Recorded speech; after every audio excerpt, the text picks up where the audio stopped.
our second day now. I'm sorry I did not vlog that much yesterday. We've been terrible. We've been awful. And I totally forgot to vlog this morning, too. Yeah. At least it's still morning. Yeah, it's still morning. But we are on our way to our tour. We're going to do a 6-hour tour that hits a lot of places. So we're excited about that. But we're going to meet at the toy shop that was in Big, the movie Big. FAO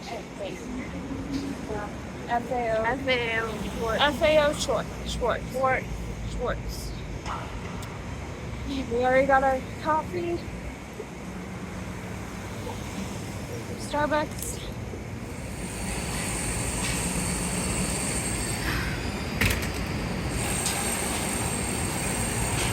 Definitely feel like we're in New York now.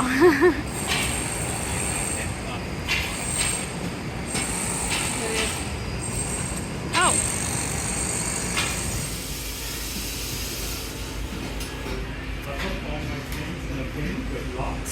Yeah, no, I like one thing I like my bedroom.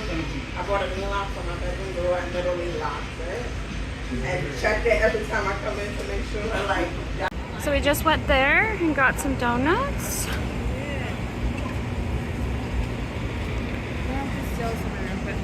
Yep. Well, I already have my phone out, so it makes it easier. And you still have your drink.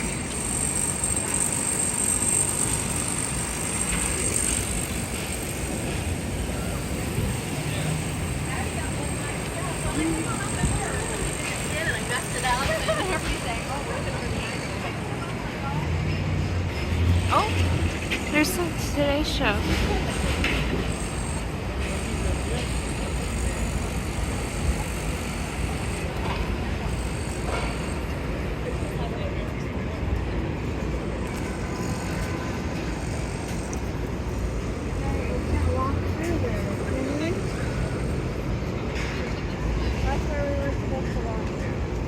Probably not.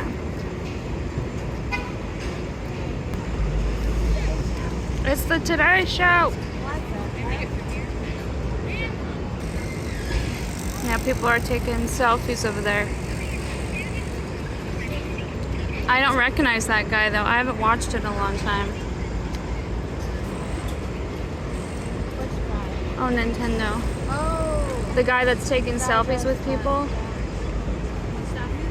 And there's a Nintendo store. Did you see that? Oh, there's FAO Schwartz.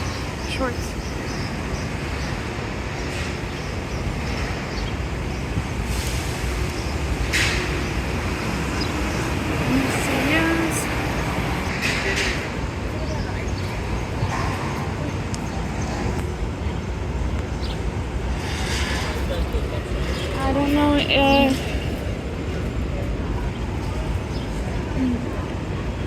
Cool.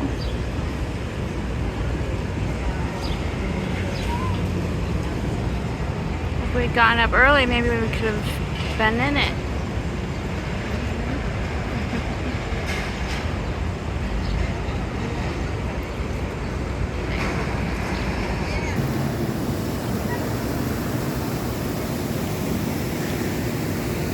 So we're in Rockefeller Plaza right now.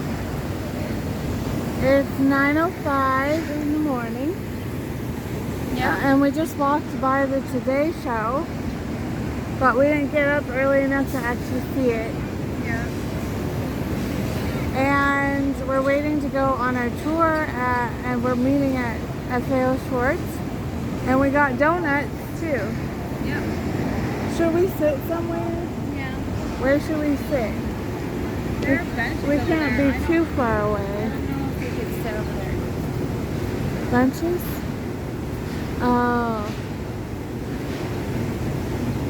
Might have to, I don't know, they might be, because they look like they're connected to the truck. Yeah. I don't know. Yeah, I think so. Here on the steps. Yeah.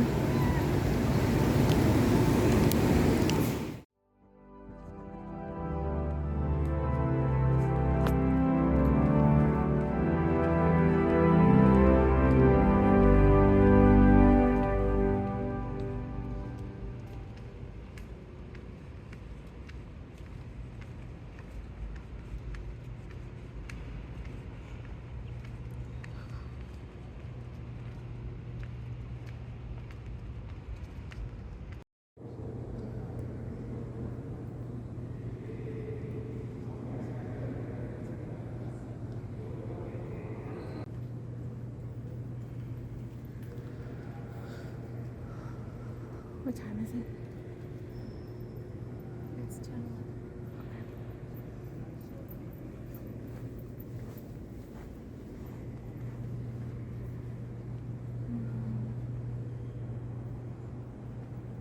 Oh, that's pretty. I got a text from about a reservation. Uh-huh. We're still doing it, right? Yeah. I'm supposed to text that. Yeah. 42nd Street. Normally we would be barreling down Fifth Avenue, but the traffic there is not good. So Jeff has got to take another route. This is the largest, second largest research library in the United States. Well, now we're in the park. This is Bryant Park. We just passed the library. And this is one of our parks close to Times Square. Now, Times Square is directly ahead of you. That's the intersection of 7th Avenue, 42nd Street, and Broadway, right? Directly in front of you, one very, very long block, I should say that. But I do want to just mention a little bit more about the public library. I said it was the second largest research library in the United States. What's the largest research library in the United States? Very good, Carol. The Library of Congress in Washington, D.C. is the largest. But this is the second largest, the building that you just saw. Now, it may not look that big. I mean, it's big enough. But where are all the books kept? Underground. 6 stories underground are called the stacks. The stacks are 77 miles of bookshelves in the stacks. Now, you've probably seen the stacks if you ever saw the movie Ghostbusters. Anybody ever see the movie Ghostbusters? The original Ghostbusters? Yeah. Right, the one from the mid-1980s. That's where they went, the Ghostbusters, to capture the ghost. But when it opened on May 1st, 1931, it was known as the Empty State Building.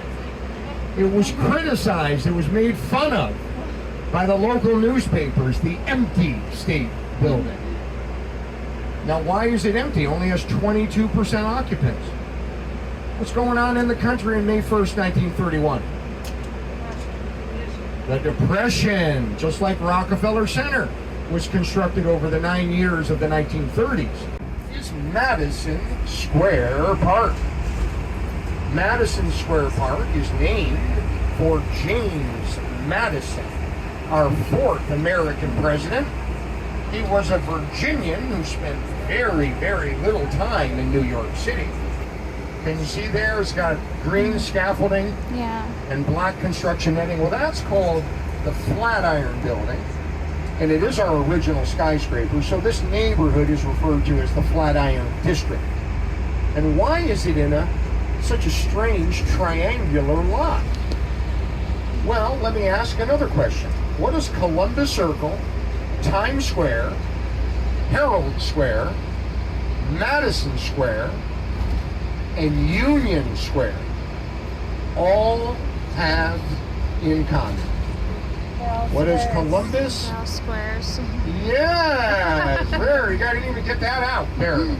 What is Columbus Circle, Times Square, Herald Square, Madison Square, and Union Square all have in common? And I wasn't going to fool any New Yorker on that one. Times Square is 42nd Street, Broadway and 7th Avenue. Herald Square, 6th Avenue, Broadway and 34th Street. That's where Macy's is located. Madison Square, 5th Avenue, 23rd Street, Broadway, and Union Square, 14th Street, 4th Avenue, sometimes known as Lexington Avenue and Broadway. That's what creates all of our famous parks and squares, Broadway. To your right, this is the First Presbyterian Church. I actually volunteer there. They have a homeless shelter there 7 months of the year. Greenwich Village is famous for many, many things. In the modern world, today, who is the main resident of Greenwich Village? Well, I want you to start looking around you. You're going to notice flags. You're going to notice a particularly distinctive flag. As we cross through these streets and intersections over the next 4 or 5 minutes, the flags are made of violet or purple and white, and you'll often see the letters NYU. This is, of course, the primary residence or This is where the New York University is located. This is the situs. This is where NYU is located. This is the single most applied to private university in the country. About 60,000 applications a year. Famous for all of its academics. 39 Academy Awards have been won by graduates of the Tisch School of the Arts.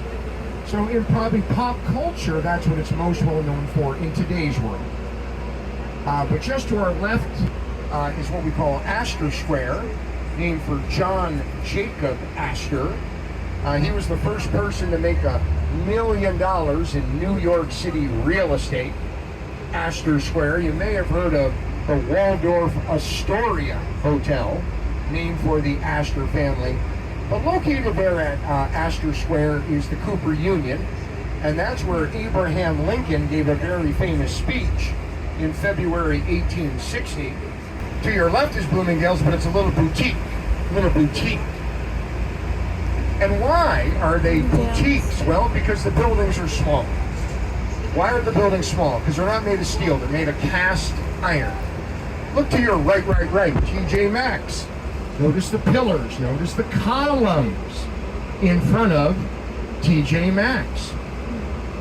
Look to your left, the Wells Fargo. Look at the pillars, the columns. Look to your right. See the pillars and the columns in front of the Duane Reade. See, whenever you see a building like the Starbucks off to your left, that's got pillars and columns, or the Blick to your right, that got pillars and columns, that indicates it's a cast iron building. Left. Look at the Chinese McDonald's sign. Left. Look at the McDonald's sign in Chinese characters. Left. McDonald's sign in Chinese characters. Does everybody see that? Oh gosh. Who's on the right if you weren't looking? No, where? Trust me, there's a McDonald's sign in Chinese characters. What do you think that indicates? Chinatown, Little Italy. But let me just finish up with Soho. You see all those high-end boutiques that we just drove past? That was the original fashion district. That was the original clothing district. What did all those buildings do before they're high-end retailers? Every uniform made for the Union Army during the Civil War was made in Soho. That was our clothing district. Those were all factories. Those were all clothing factories. But of course, after World War II, we don't manufacture clothes in New York. All the manufacturing left New York, right? So it was essentially an abandoned area. But the real estate agents recognized, oh my gosh, Soho, these cast iron buildings can all be turned into great window shopping, right? Known as Trinity Church, along with the churchyard. If you look to your right, these are some of the oldest church markers in all of New York City. If you're from Boston, you know about the burial grounds, the puritanical burial grounds. These cemeteries date to essentially that time frame. They haven't had anyone buried here since the 1800s. But the most famous person who's buried here, if you look to your right, you will see a pyramid, an obelisk, white, with a group of people standing in front of that pyramid, that obelisk, right? That is the grave marker for Alexander Hamilton, the first Secretary of the Treasury. If you take my Wall Street tour, I'll tell you why we call him the father of American finance. Alexander Hamilton. You guys have probably heard of the musical, right? Well, I'm 60 years young, and that is the hardest ticket. That was the hardest ticket to a Broadway show in my lifetime. It's not quite as hard as it used to be because it's been on Broadway now for quite a while, but that was the hardest ticket to get while I've been alive, at the peak of its popularity, and it's based, of course, on the life of Alexander Hamilton, who was our first Treasury Secretary. This is the Charging Bull. Been in New York City since December 1989. 7,100 pounds. I think 17 feet long, 15 feet long. 15 feet long, 7,100 pounds. The symbol of Wall Street, the bull market, right? The rising market. To your left is the oldest park in New York City. That is Bowling Green. Filmed a movie there called The Sorcerer's Apprentice, if ever anybody ever saw that, with actor Nicolas Cage. Filmed there at the oldest park, the oldest public space in all of New York City, Bowling Green Park. To your left is the famous Customs House. This was exactly that, a customs house.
These fires started by the collision of the planes, American Airlines 11, into the North Tower and United Flight 175 into the South Tower.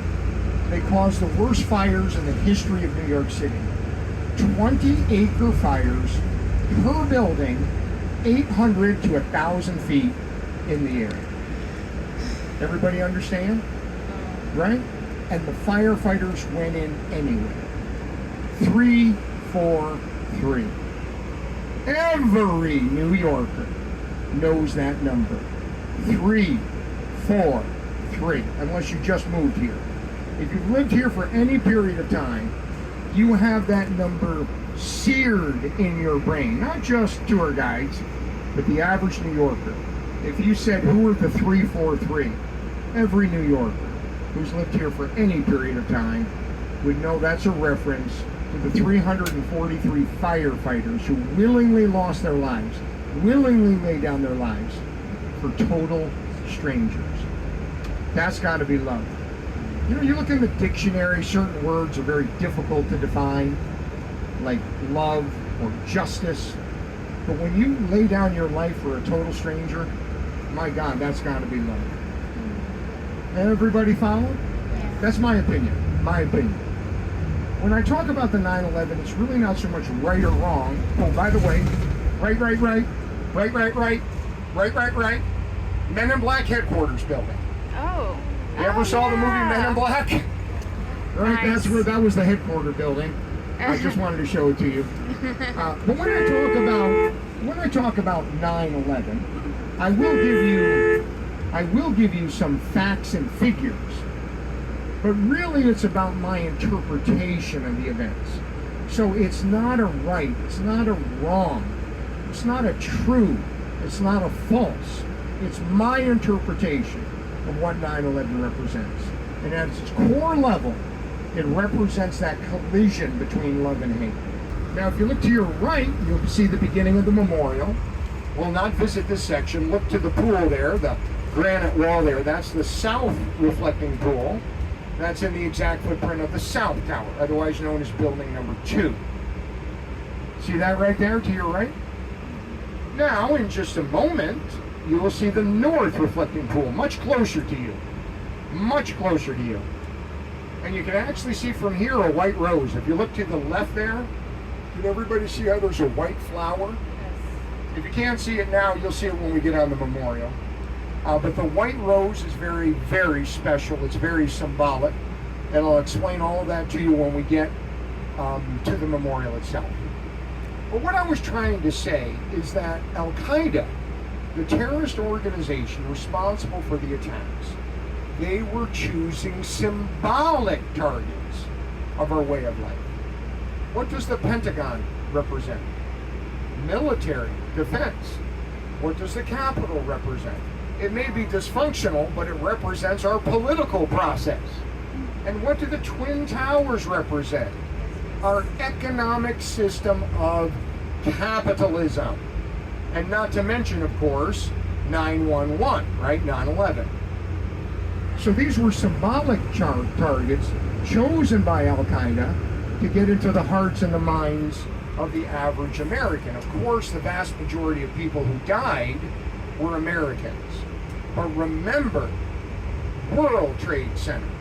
How many countries lost at least one citizen on 9/11? 90. 90 countries lost at least one citizen. Now, why is the memorial here in New York? On that day, just under 3,000 people died, 2,983. Of that nearly 3,000 number, just under 2,700 died in New York City. The vast majority of people died where we're going now. And that's why the memorial is here.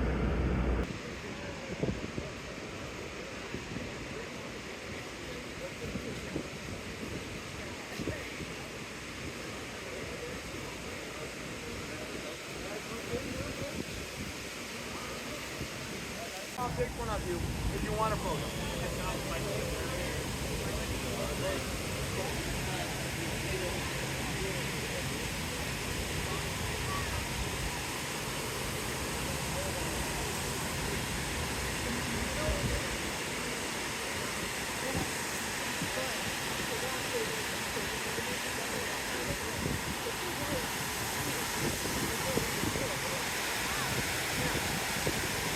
Wow.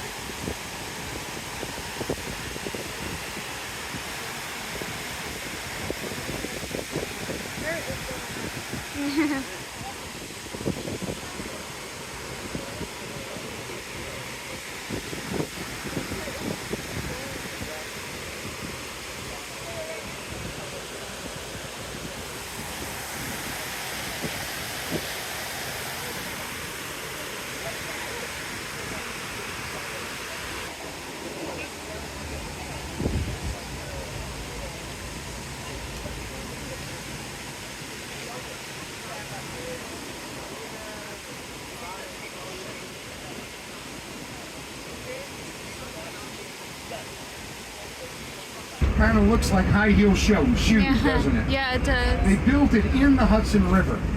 And so it's wonderful, nothing was torn down. That was actually the old Pier 54, where the survivors of the Titanic came on the Carpathia, the ship that picked up the survivors. That's where they landed, Pier 54. But they converted it into this walking park, and people love it. It's called Little Island because nothing was destroyed to build it other than an abandoned pier. And so it's all these undulating, all these up and down little pods, but it's a wonderful little park. And the primary person responsible for it is Diane von Furstenberg, the famous designer. For the people that are walking, Highlight Park is an elevated linear park. Look to your right. It's an old train line. It's an old freight line. And it's 1.5 miles long. Look to your right. You see the Highline Park? Right? It goes from the meatpacking district all the way up to the Hudson Yards, about 1.5 miles long. Look to your right. So people love it because it's very quiet. It's in between the avenues. And it's a little higher up. It's about 2.5 or 3 stories above ground. So it tends to be quite quiet. And they also have all sorts of plants, trees, and shrubs there. Also to the left, we're coming up, this is the Hudson River, right, to the left. And it separates, as I mentioned earlier, where we are now, Manhattan, from New Jersey. Can anyone tell me what happened there on January 15th, 2009? January 15th, 2009. Yes! Megan got it. If you ever saw the movie Miracle on the Hudson, that's when Captain Chesley Sullenberger is forced to ditch. That's the term of art, to ditch. He didn't land in the Hudson River. He ditched in the Hudson River. It was those pesky invaders from Canada that struck the engines, called the bird strike, Canada geese, Canada goose. A flock of Canada goose. I know Canadians always correct me. It's not Canada geese, it's Canada goose. But a flock of them struck the engines when the plane took off from LaGuardia Airport. It lost all propulsion. Captain Sullenberger had to make a choice. He was given the option to go back to LaGuardia. He said, nope, can't make it back. We could have very easily had an accidental 9/11 here. He didn't think he could make it. Second option was go to a regional airport over in New Jersey, the Teterboro Airport, private airport, used by a lot of executives. Didn't think he could make it. So he decided to ditch into the Hudson River. First thing he had to do was make sure he didn't hit the George Washington Bridge, the big bridge about 4 miles north of here that connects Manhattan and New Jersey. But he was fortunately, he was very fortunate, and he successfully ditched in the Hudson River. Of the 150 passengers and crew on board the plane that day, the single most serious injury was a broken ankle. Right? One broken ankle. This is a World War II era aircraft carrier. Everybody see it there off to your left? A little bit in front of you to your left. Oh. So that's where we have a space shuttle. Prototype of the space shuttles there on the Intrepid. The Concorde, which was the first supersonic passenger jet. New York to London in 3 hours. New York to Paris in 3 hours. They have a Growler, which is a submarine there. All sorts of military helicopters and airplanes, right? Because it's an aircraft carrier. And if anybody saw the movie I Am Legend, starring Will Smith, you know, talk about a pandemic, right? He's one of the few human survivors. Everybody else becomes a zombie. But every day he hits golf balls from the flight deck of the Intrepid, hoping to see a survivor. He broadcasts, hope you come if you survive this pandemic, right? Meet me at the Intrepid. Why is Central Park my favorite place in New York City? Now let me say this, I have 2 favorite places and 1 favorite building. What's my favorite building in New York City? The inimitable Grand Central Terminal. Both incredibly functional and incredibly beautiful. That is unquestionably, unequivocally without question, my favorite physical building in all of New York City. And yes, I take the train out of there almost every day I work. Right? It's just a beautiful, beautiful building. We just don't have time on this tour to visit it. My second, or my favorite two places in New York City are Central Park here in Manhattan, and if you ever get a chance, Greenwood Cemetery of Brooklyn. Greenwood Cemetery of Brooklyn is a historic cemetery. Many, many famous people are buried there. And it's also an arboretum, some of the oldest trees. But Central Park is my favorite place because it's the quietest place in Manhattan. What is the #1 form of pollution in all of New York City? Noise pollution. Noise is the biggest single form of pollution in New York City. The only thing I don't like about my job is I'm going deaf, and I know it. Right? New Yorkers are going deaf in record numbers.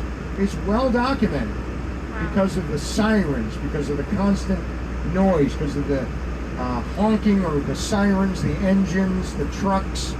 It's just an incredibly noisy city. One of the few things I don't like about New York. But not in Central Park. Right? Especially if you go to the northern part of the park. Where we go is one of the most popular sections of the park. It is a little noisier. But even when we walk in one block, you'll notice it's less noisy than being on Central Park West. If you go to the northern part of the park where all the woods are, where they do like a lot of bird watching and that sort of thing, you can actually find places in the park where you won't see people. Right? So if you want to get away from people, if you want to decompress, that's where you go, Central Park. The most visited part of Central Park, because every single tour bus, including us, drop off there because it's easy in and easy out. If you were to take my Central Park tour, shameless self-promotion, it's 2 hours long. Right? You got to do quite a bit of walking, right, but you see everything. Here we're on a survey tour. Everybody's tired. So where do us and all the tour guides go? To Strawberry Fields, in and out. To your left is the Dakota. That's where John Lennon, you see the courtyard here to your left. Right, the courtyard with the 2 planters and the gas lamps, left. That's where John Lennon was shot and killed. December 8, 1980. He was just 40 years old. Shot by a deranged fan named John David Chapman.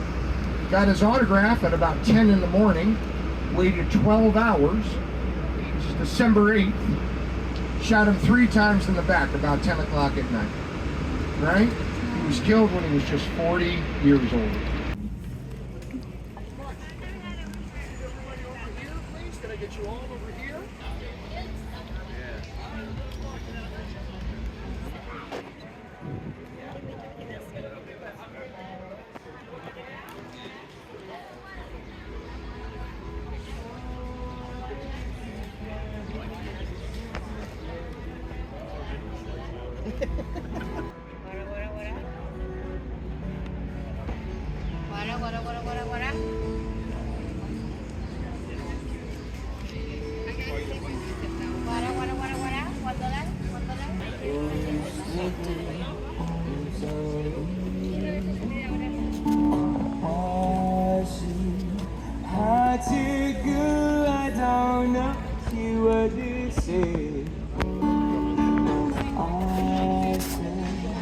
Something wrong, I long for yesterday.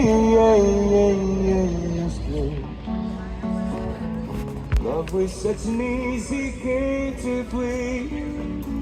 Now I need a place to hide away. Oh, I believe in yesterday. Once you had to go, I don't know. See what they say. I said something wrong. I long for yesterday. Yesterday. All my troubles seem so far away. Now it looks as though I'm here to stay. Oh, I believe. The other famous sort of performance venue for the classical music is Carnegie Hall. And if we don't have too much traffic, we should see Carnegie Hall shortly. Now we're coming up on Columbus Circle, which means if we don't have too much traffic, we will be finished on time and maybe in about 5 minutes or so. So please look all around you, make sure you haven't left anything on board the bus. Lost and found is a nightmare on a private motor coach, because this coach could be in Pennsylvania tomorrow, depending on Jeff's assignment. Also, there's one other quick thing I have to request I mentioned to you. It's the TripAdvisor review. If you enjoyed the tour and like to leave a review on TripAdvisor, my name is Jared, J-A-R-E-D. But if you didn't like the tour, my name is Jeff. I'm sorry, I'm not throwing Jeff under the bus. If you didn't like the tour, the name of our guide, the name of the owner of the company is Andrew. Andrew is a terrible guy. But Jared from New York is a great guy. Also, this is Columbus Circle here to our left. This is the very southwestern corner entrance of the park. Again, I mentioned it's where 59th Street intersects with Broadway and 8th Avenue. 8th Avenue. But now we're going to head down 7th Avenue, and of course Christopher Columbus is the statue there in the middle of that circle. Now if you're from Seattle, they don't really celebrate Columbus Day out there, but in New York they do, because we have a very large Italian-American community. So Columbus is becoming a little more controversial, because we know he was quite brutal to the natives in his exploration.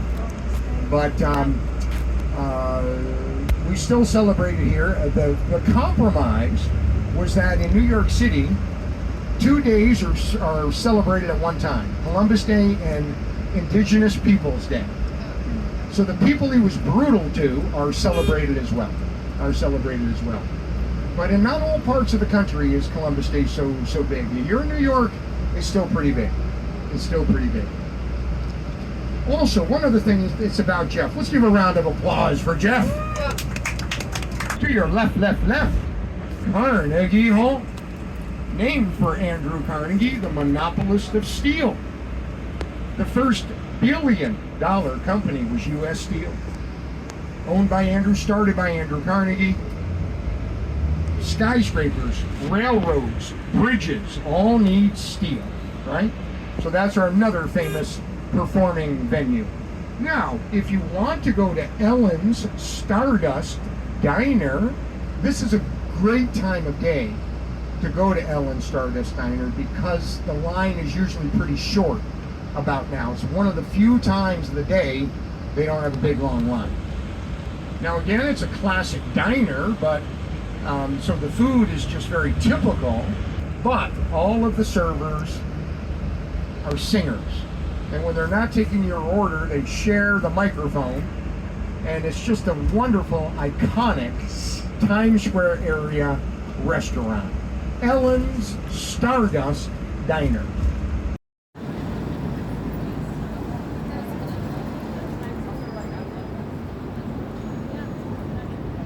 There's the M&M store. I've been to the one in Vegas. It's probably about the same. I never actually went into Hershey's World in Vegas. I went by it because I went to the chocolate bar that is right outside of Hershey's World. That is in the New York casino.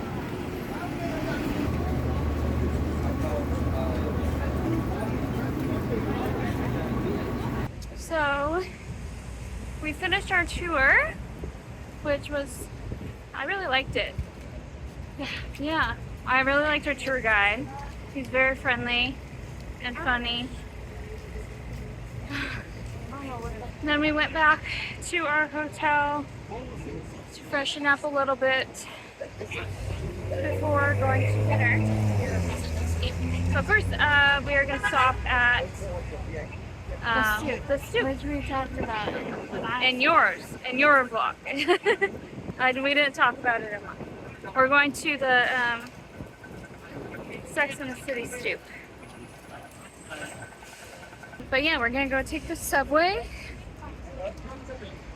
to Carrie Bradshaw's apartment stoop.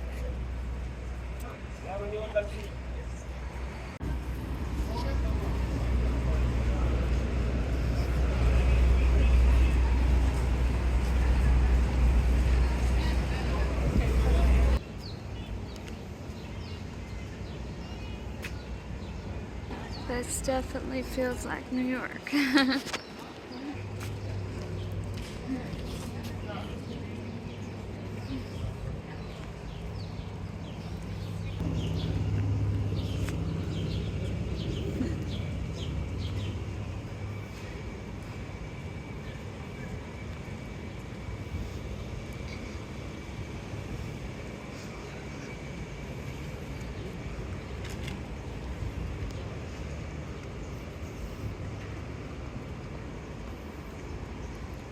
66.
This Little Italy.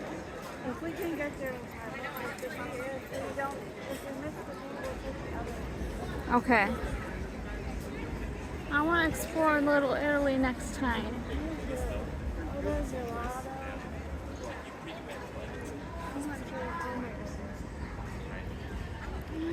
I want gelato too. You're about to go to show. Or self-serve or something.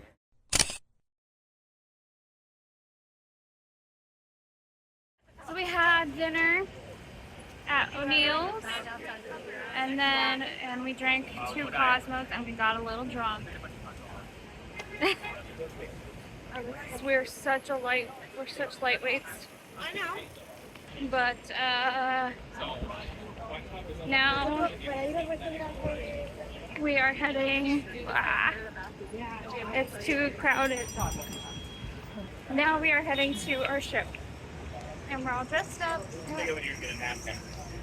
We look very cute.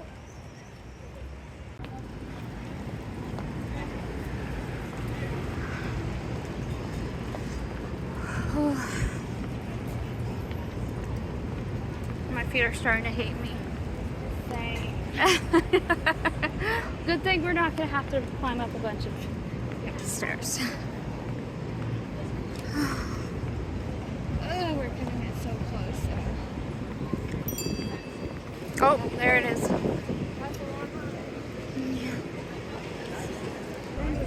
Oh, it's keeps going. This is the line.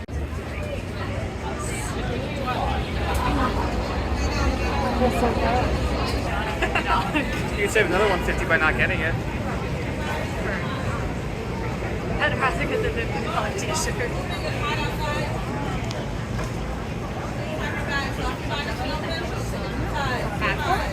Y todos los días para cine.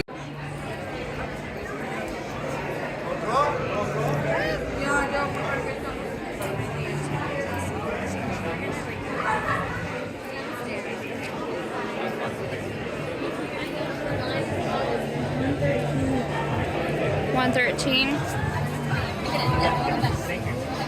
Alright, so we just saw Moulin Rouge. I'm sorry we haven't been great at vlogging this trip. It's been kind of a whirlwind. Yeah. Well, plus we've been in shows where you Yeah. you're not supposed to film. Exactly. So yeah, we saw Moulin Rouge, and it was amazing. And Jojo was amazing, and we just got to meet her.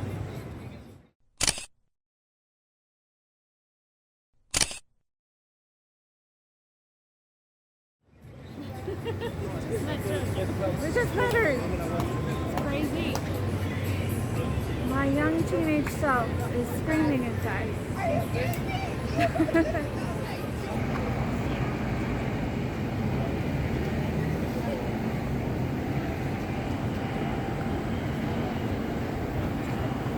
That's cool. Oh.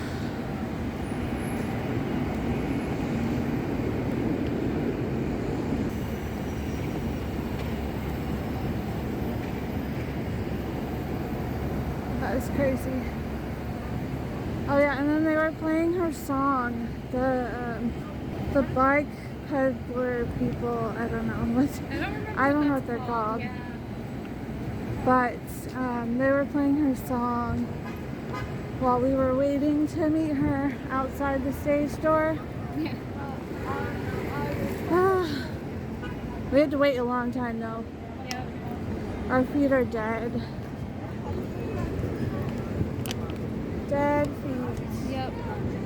Cute shoes, but dead feet.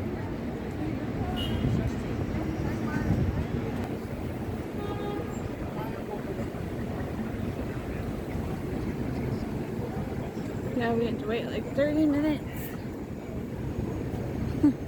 Just standing. But it's cool. I didn't even know if I didn't even know that happens. Yeah? Yeah. So if you come see a Broadway show, try to wait by the stage door afterwards. I didn't even know this. But we Usually you can see some people hanging around. yeah. We got 3 signatures from other people in the show. And we got a picture with Jojo. So yeah, it's cool. Definitely worth it. It's worth it. They won't always come. Yeah. Like last night we waited for Leah Michelle, but then we found out that she left already. So She was really quick. yeah, she was really quick. Unlike Jojo tonight, Jojo was not quick at all. She took her time. But yeah, so definitely there's a trip to come see a Broadway show, especially if you see one that has someone you look up to in it, or someone you admire in